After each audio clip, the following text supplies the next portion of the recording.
ഇന്നലെ നടന്ന സ്വകാര്യ ബസ് പണിമുടക്കിൽ സർവീസ് നടത്താൻ വന്ന കെഎസ്ആർടിസി ബസിന്റെ ഡോർ പൊളിഞ്ഞു. അവസാനം തിരൂർ ട്രാഫിക് പോലീസും തിരൂരിലെ സ്വകാര്യ ബസ് തൊഴിലാളികളും ചേർന്ന് വാതിൽ താൽക്കാലികമായി ശരിയാക്കി യാത്രക്കാർക്ക് യാത്ര ചെയ്യുവാനുള്ള സൗകര്യമൊരുക്കി.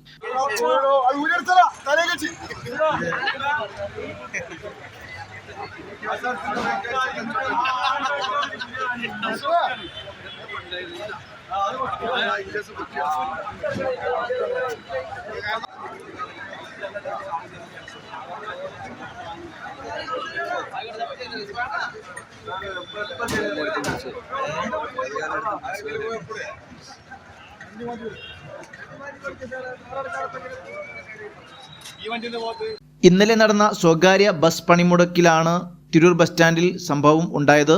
നിറയെ യാത്രക്കാരുമായി നിന്ന കെഎസ്ആർടിസി ബസ് പോവാൻ കഴിയാതെ നിന്നപ്പോഴാണ് തിരൂർ ബസ് സ്റ്റാൻഡിൽ പണിമുടക്കുമായി ബന്ധപ്പെട്ട് വന്ന സ്വകാര്യ ബസ്സിലെ തൊഴിലാളികളും തിരൂരിലെ ട്രാഫിക് പോലീസ് യൂണിറ്റും ചേർന്ന് വാതിൽ ശരിയാക്കിയത്.